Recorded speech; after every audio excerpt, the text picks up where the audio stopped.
যদি আর কেউ না থাকে, সব দল যদি পিছপা হয়ে যায়, বাংলাদেশ খেলাফত মজলিস একা হলেও জনগণের গণভোটের রায় কার্যকর এই দাবি নিয়ে তারা জনগণের দুয়ারে দুয়ারে যাবে ইনশাআল্লাহ।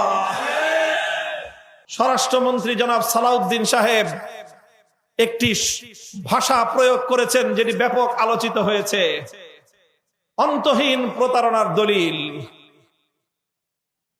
সত্যিকার অর্থেই অন্তহীন এক প্রতারণা হয়েছিল। সেই অন্তহীন প্রতারণা হয়েছিল জুলাই সনদ স্বাক্ষরের আগ মুহূর্তে, যখন জুলাই সনদ ঐক্যমত্য কমিশনের পক্ষ থেকে সবগুলো রাজনৈতিক দলের কাছে প্রেরণ করা হয়। সমস্ত রাজনৈতিক দলগুলো সেই জুলাই সনদ পাঠ করে তারা জাতীয় সংসদের দক্ষিণ প্লাজায় একত্রিত হয় স্বাক্ষর করার জন্য। আর সবগুলো দলকে অন্ধকারে রেখে বিএনপি এবং ঐক্যমত্য কমিশন এবং অন্তর্বর্তীকালীন সরকারের কিছু বিশ্বাসঘাতক ব্যক্তিবর্গ তারা অন্তহীন এক প্রতারণার খেলায় মেতে ওঠে।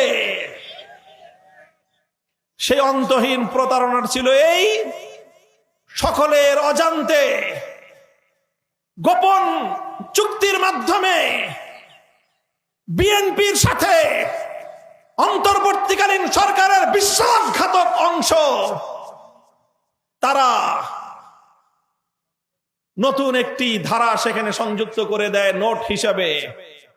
সেটি হলো, যার যা ঐক্যমত হোক না কেন, কিন্তু নির্বাচনের পর যারা সরকার গঠন করবে তারা নিজ দলের দ্বিমত অনুযায়ী নোট অফ ডিসেন্টের আলোকে তারা নির্বাচনী ইশতেহার ঘোষণা করে জাতির কাছ থেকে সমর্থন নিয়ে সেই আলোকে জুলাই সনদ বাস্তবায়ন করতে পারবে। এই রকম একটি ধারা সেখানে সংযুক্ত করা হয়। এই ধারার কথা বাংলাদেশ খেলাফত মজলিস জানতো না। এই ধারার কথা জাতীয় নাগরিক পার্টি এনসিপি জানতো না, জুলাই যোদ্ধারা জানতো না।